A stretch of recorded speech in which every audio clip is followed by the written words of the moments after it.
The top stories tonight in Y News. The World Health Organization warned that the pandemic is reaching deadly new heights across the world.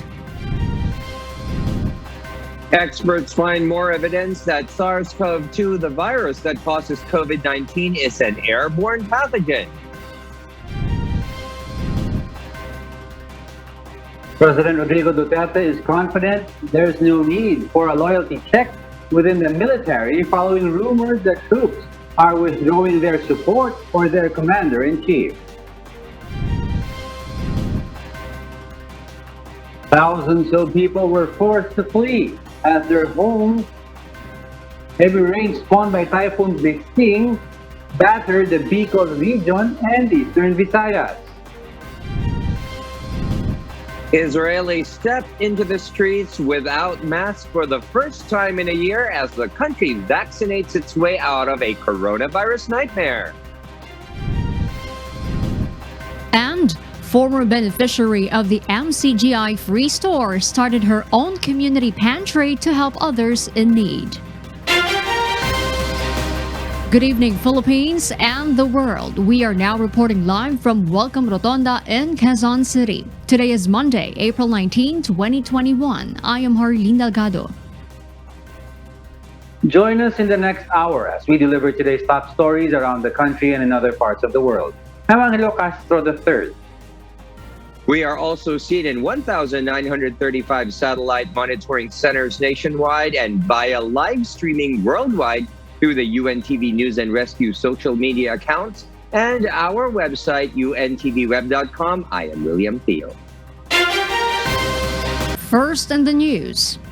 The World Health Organization warns about the rapid rising of coronavirus infections worldwide, peaking to almost double over the past 2 months. Marvy Delfin will tell us why live.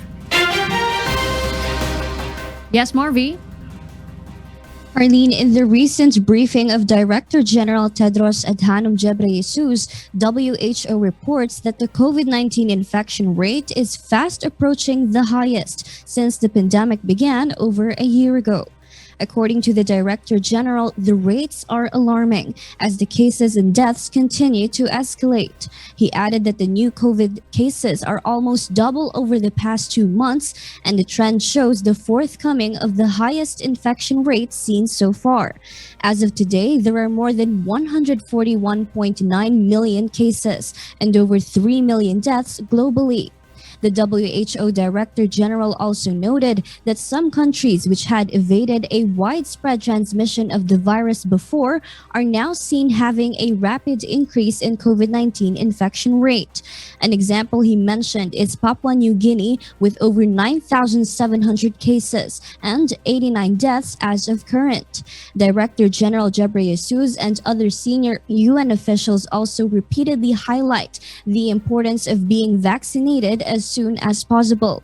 According to UN Secretary General Antonio Guterres, we need fair access to vaccination worldwide to end this pandemic. Meanwhile, WHO and partners continues to monitor and assess the new variant of coronavirus, which was first detected in Japan. Back to you, Harleen. Thank you, Marvy Delfin, reporting live from Australia. 2 medical journals have published reports this month presenting assessments that support the claim that SARS-CoV-2, the virus causing COVID-19, spreads through airborne transmission. In an editorial released by the British Medical Journal, it noted that people infected with the virus produce many small respiratory particles which contain the virus as they exhale. That is why it emphasizes the need to improve indoor ventilation and air quality, as suspended particles can remain airborne for hours, adding that people are much more likely to become infected in a room with poor ventilation. Meanwhile, a report from The Lancet presented 10 scientific reasons in support of COVID-19's airborne transmission.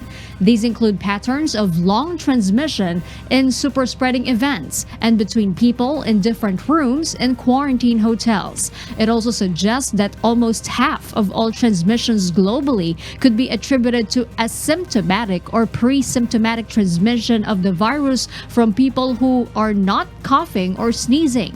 Another is that the virus has been detected in the air and could be stayed infectious for up to 3 hours, and that SARS-CoV-2 has been identified in air filters and building ducts in COVID-19 hospitals with COVID-19 patients. According to former IATF advisor Dr. Tony Leachon, the government should look into the reports immediately. Again, dapat mabilis na yung ating mga kilos ngayon. Kasi, again, this is something na urgent eh. Sinasabi ko, yung vaccination program is a super spreader event. Dapat mag-ingat tayo. Dapat mag-ingat kayo sa room sizes, sa ventilation, mga LGU. Dapat asikasuhin ho ito.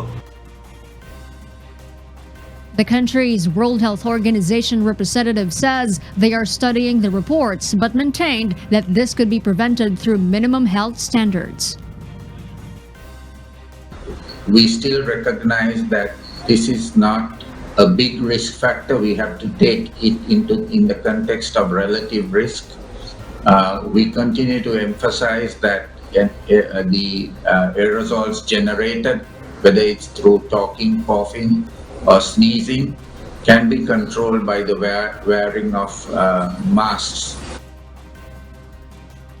For its part, the Department of Health says the current health protocols are enough. So we have our existing protocols already. Aantayin po natin ang rekomendasyon pa rin ng WHO. Sa ngayon, pinag-aaralan pa rin po yan.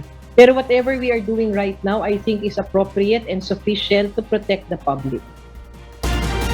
Meanwhile, there's no improvement in hospitals around the National Capital Region. Plus, amid the 2-week enhanced community quarantine implemented in the region and in additional facilities. Aiko Miguel will tell us why live. Yes, Aiko, good evening. Go ahead. Yes, William, good evening. In spite of putting up modular hospitals and other facilities, hospitals remain congested in the National Capital Region Plus. ICU beds remain at critical risk level, which is equivalent to 85% occupancy rate. Here is Undersecretary Maria Rosario Vergere, the spokesperson of the Department of Health.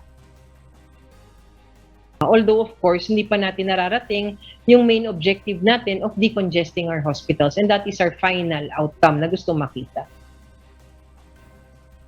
William, according to the DOH, they cannot give data on how many patients are currently admitted in hospitals and as to how many are looking for hospitals for admission.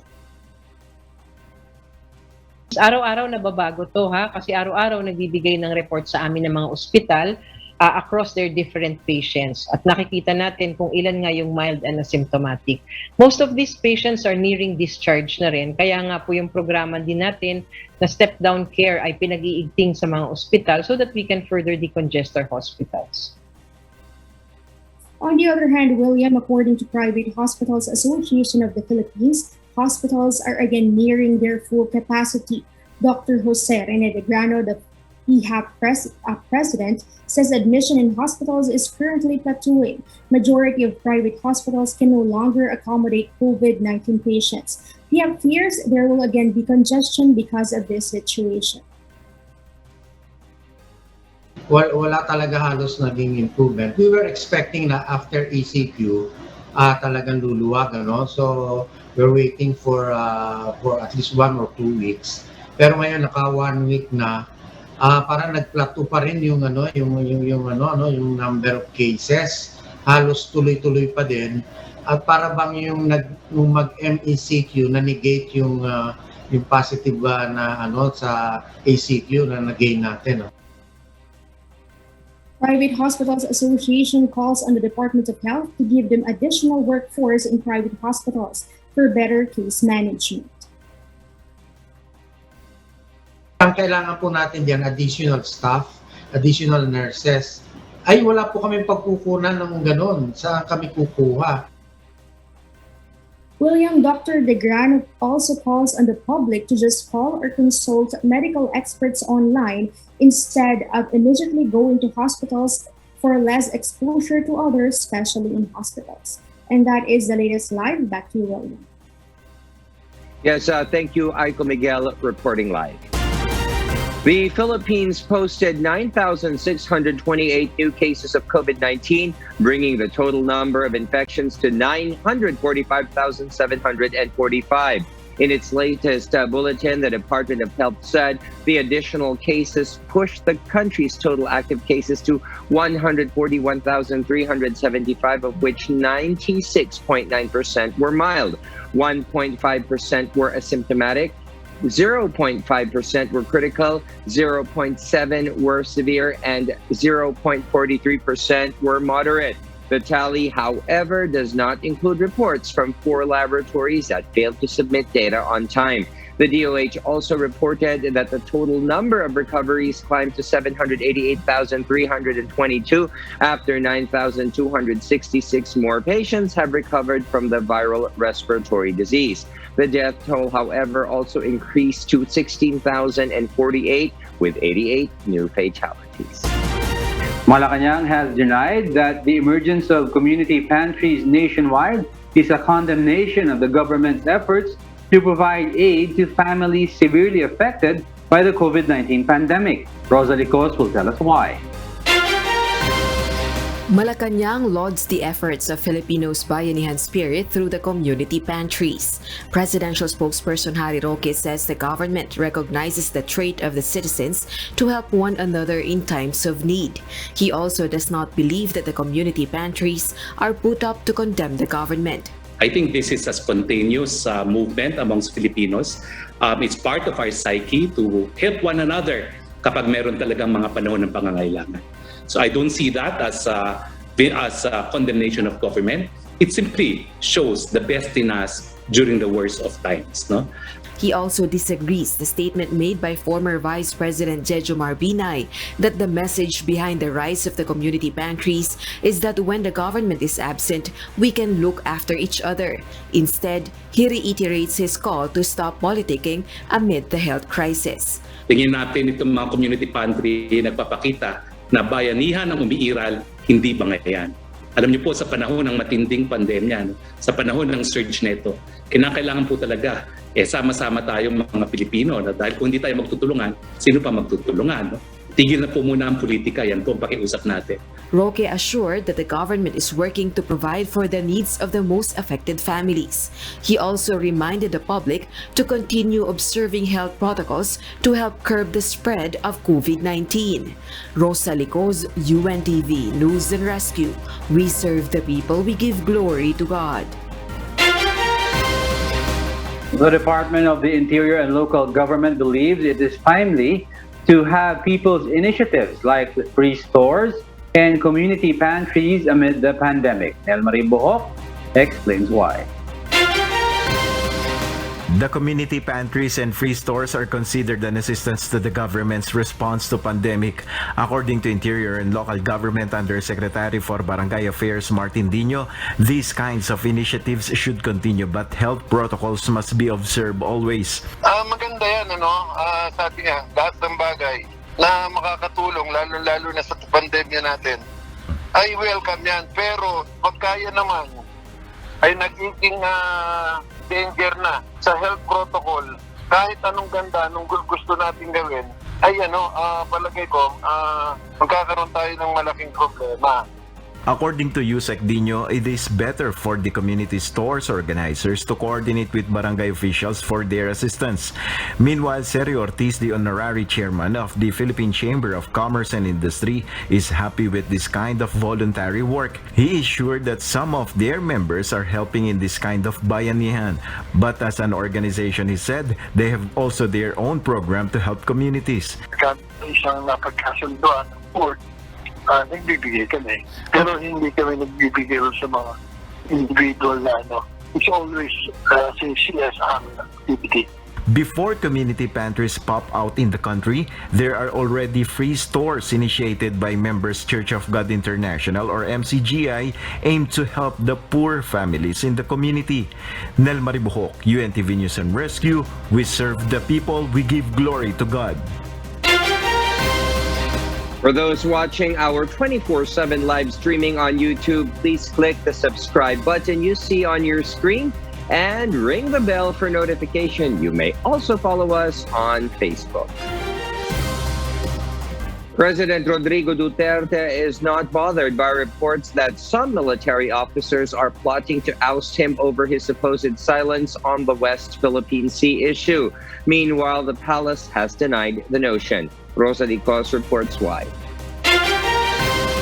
Malacanang dismisses the allegations that there are some active and retired military generals who have withdrawn support for President Rodrigo Duterte over his supposed silence on the issue of West Philippine Sea. According to presidential spokesperson Harry Roque, there is no need for loyalty check among the military generals since presidential election is also drawing near. Hindi po nababahala ang presidente. Alam po ng presidente tapat siya sa saligang batas at alam po niya na rinirespeto rin ng ating mga kasundaluhan ang ating saligang batas. Sabi nga po niya, kung talagang siya ay inutil, matagal na siyang pinatalsik ng militar, no? The Department of National Defense denied the allegations and denounced the propaganda. Meanwhile, the palace is wondering why critics are questioning the silence of the president on the issue of the West Philippine Sea, particularly the continued presence of Chinese vessel within the Philippine waters. According to presidential spokesperson Roque, the administration has a strong stance on the issue, and this has been reiterated by the concerned cabinet members. Doctrine of qualified political doctrine. Kapag hindi po dinidisown ng presidente ang mga sinasabi ng kanyang mga alter egos, parang siya na po nagsasalita. Hindi na siya na kailangan magsalita. The Department of National Defense demanded that China withdraw its Chinese vessels from Julian Felipe Reef, while the Department of Foreign Affairs has filed several diplomatic protests against China on this. Rosa Licos, UNTV News and Rescue. We serve the people, we give glory to God. The Philippine National Police or PNP will soon deploy its SEADS assets in the West Philippine Sea amid the continued swarming of Chinese vessels in the area. Leia Ilagan explains why. The Philippine National Police is ready to assist the Philippine Navy to conduct maritime and sovereign patrols in the West Philippine Sea. PNP Chief Police General De Bolsina says it is the job of the maritime group to patrol the Philippine waters. Ang PNP po ay palagi pong sumusuporta sa AEP sa lahat ng threat ng ating bansa. Ang unang nakatalaga dyan ay ang yung Philippine Navy. Kami naman ay handa pong sumuporta doon sa kanila para po pangalagaan yung karapatan natin sa West Philippine Sea. Maritime Director, Police Brigadier General John Michel Hamili says they have small boats that can be used for the maritime patrol. We are very willing to help on this endeavor because actually, as a matter of fact, we are now conducting regularly the coastal patrol, seaborne patrol in the areas of Region 1, Region 3, Region 4B, and Palawan. And these areas are facing West Philippine Sea. The PNP Maritime Group is willing to deploy a special operating unit in the Pag-asa Palawan to support other government troops guarding the area. However, Hamili said that they needed a larger ship to get close to the area occupied by the Chinese. Leia Ilagan, UNTV News and Rescue. We serve the people, we give glory to God. A maritime law expert believes that the Philippines should maintain strong ties with our country allies amid the lingering presence of Chinese vessels in the West Philippine Sea. Dante Amento tells us why. Strong alliance with other countries would be a threat to China to continue occupying the West Philippine Sea. Maritime law expert attorney J. Batungbakal says while we are asserting our rights through the ruling of the Hague Tribunal, We should also maintain ties with our allies. Last March, America expressed support to the Philippines over the tension at the West Philippine Sea. So pwede natin silang hingan ng tulong, no? Whether it is in the form of an alliance like the United States o kaya parang coordinated lang ng mga policies, coordinated ng mga statements, katulad ng ginawa ng Japan, ng EU, no? Nakakatulong lagi yan. Batong Bakal adds, the conduct of joint maritime patrol will also prevent China from sending more vessels and conducting illegal activities in the area. China will not allow more powerful countries to against their maritime expansion. Yung kanilang presence dyan sa lugar na yan ay parang isang signal na pareho sila ng iniisip tungkol sa international law. Pareho silang nanindigan na dapat ang sundin ay yung international law at hindi yung gusto lang ng isang bansa. Meanwhile, the country should also respond to some fake news circulating particularly on social media that the Philippines has no rights over the disputed area. Dante Amento, UNTV, News and Rescue. We serve the people. We give glory to God.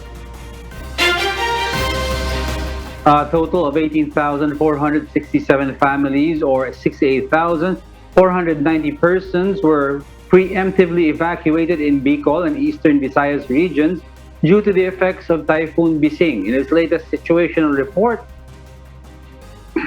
the National Disaster Risk Reduction and Management Council, or NDRRMC, said that 22 barangays in Eastern Visayas were flooded due to rains brought by Bising. 2 road sections and 1 bridge were also reported not passable in Biliran and Eastern Samar. The NDRRMC also reported that 19 towns in the provinces in Leyte, Cebu, Southern Leyte, and Eastern Samar have also experienced power interruptions. A total of 2,213 passengers, as well as 896 cargoes and 61 vessels were also stranded in the ports of Bicol, Eastern Visayas, and Central Visayas after 17 sea trips were suspended due to the typhoon. The agency also reported that all incoming and outgoing flights in Tacloban airports were canceled as of 3 p.m. April 18. 6 domestic flights in other areas were also canceled on Sunday. Cargo trucks delivering food supplies have been hampered due to the severe weather.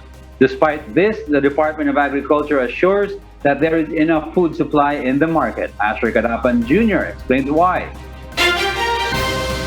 The Department of Agriculture said that the country is in the harvest season and so there is enough food supply coming from different areas in the country. This as transport of cargo trucks have been delayed due to the severe storm in the ports of Bicol region. This includes about 150 delivery trucks that were ordered to go back to Metro Manila as they were stranded in Camarines Sur while the risk of COVID-19 infection is high.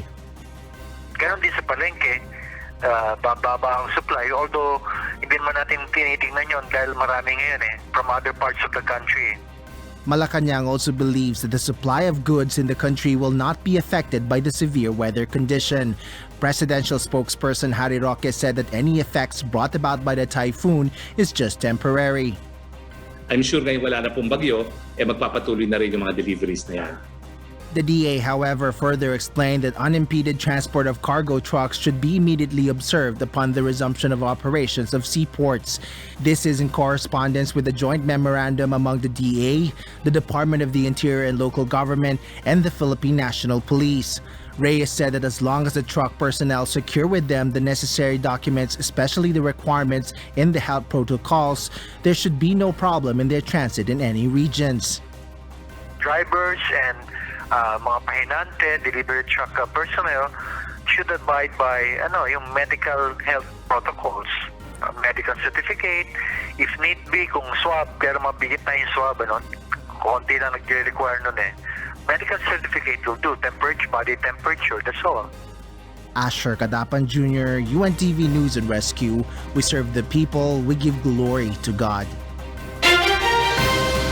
Typhoon Bising has maintained its strength while moving slowly north-northwestward east of Camarines Norte. State Weather Bureau Pagasa says as of 4 p.m., the center of Typhoon was located at 500 kilometers east of Infanta, Quezon. It has maximum sustained winds of 195 kilometers per hour near the center and gustiness of up to 240 kilometers per hour. Today, moderate to heavy with at times intense rains will be experienced over Bicol region, northern Samar, eastern Samar, Biliran, and the northern portion of Leyte, while moderate to heavy rains will be experienced over Bicol region and northern Samar tomorrow. Light to moderate with at times heavy rains may also prevail over the northern portion of Aurora and the eastern portions of mainland Cagayan and Isabela. Tropical cyclone wind signal number 2 is raised over Catanduanes, the eastern portion of Camarines Sur, the eastern portion of Albay, the eastern and central portions of Sorsogon, northern Samar, northern portion of Samar, and the northern portion of eastern Samar. While signal number 1 is placed over the eastern portion of Cagayan, Isabela, Quirino, the northern and central portions of Aurora, the eastern portion of Quezon including Polillo Islands, Camarines Norte, the rest of Camarines Sur, the rest of Albay, the rest of Sorsogon, and Masbate including Burias and Pico Islands. In Visayas, signal number 1 is also raised over the rest of Samar, the rest of eastern Samar, Biliran, Leyte, and the northern portion of Cebu, including Bantayan and Camotes Islands. The typhoon is forecast to move generally northward or north-northwestward until Wednesday evening or Thursday early morning and will gradually weaken from its current intensity throughout the forecast period. The National Grid Corporation of the Philippines has asked authorities to look into an expected power supply shortage in the Luzon grid this year. Ray Palayo will tell us why. The implementation of quarantine restrictions due to the pandemic resulted to the delay of shipments of materials and spare parts, temporary work stoppage, and travel restriction are among the reasons for the extended outages of power plants. This limits the power supply in the country, especially in Luzon. The National Grid Corporation of the Philippines, or NGCP, said that the power demand actually decreased by 30% since last year. The Department of Energy earlier predicted a total peak demand of 11,841 megawatts for Luzon in May, up to 7% from the 2020 peak load of 11,103 megawatts on March 9, 2020. NGCP said the projected shortage will most likely not take place if the forecasted peak demand is not reached, given the existing quarantine restrictions and assuming no further plant outages will happen during the period. It added that the Luzon grid needed around 4% of the peak demand, or around 475 megawatts, in regulating power to stabilize the grid. Pag nagkulang ho ang operating margin, yung 4% na yan, para ho ma-preserve yung integrity ng grid, si NGCP kailangan ho mag-load dropping o magbawas ng konsumo ng kuryente. Bibitawan ho niya yung ibang mga distribution utilities.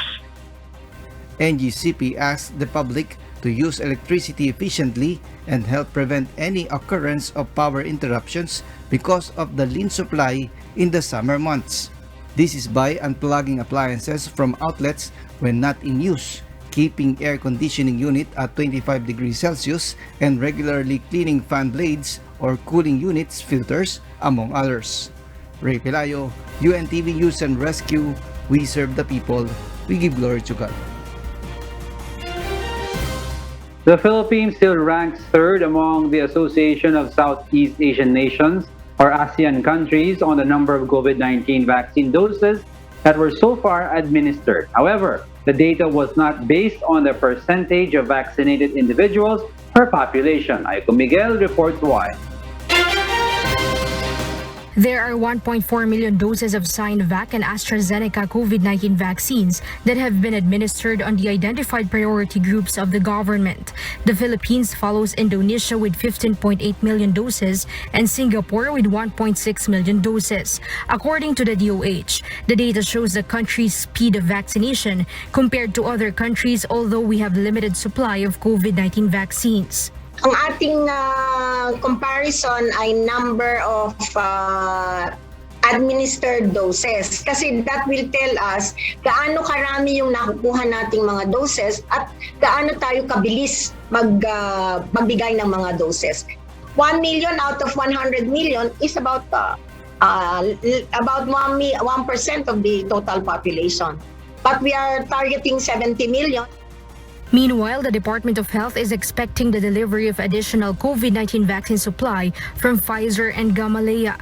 This month, 1 million Sinovac COVID-19 vaccine doses from China are expected to arrive. 500,000 on April 22 and another on April 29. My indication, it can always change that we may have some Pfizer vaccines that are arriving end of April and also Gamaleya Sputnik V. May konting initial 20,000 doses. In May, we are expecting another about 2.5 million of Sinovac and we are expecting the AstraZeneca from COVAX, hopefully by May or at the least very early part of June to cover yung second dose natin. Aiko Miguel, UNTV News and Rescue. We serve the people, we give glory to God. Good evening. For the news abroad. With most of its population vaccinated against COVID-19, Israel on Sunday dropped the requirement to wear masks outdoors and fully reopened schools for the first time in over a year. According to a report by the Times of Israel, although the nationwide mandate on masks wearing outdoors was officially lifted, masks must still be worn in public places, indoors, and the health ministry recommends they continue to be worn outdoors as well in large gatherings. Meanwhile, all students from daycare to 12th grade will return to regular in-person classes on Sunday, ending the requirement that some children still learn in smaller class sizes. After suffering a third wave, Israel has carried out a world-leading vaccination program, with 53% of its 9.3 million citizens having received both shots of the Pfizer-BioNTech COVID-19 vaccine.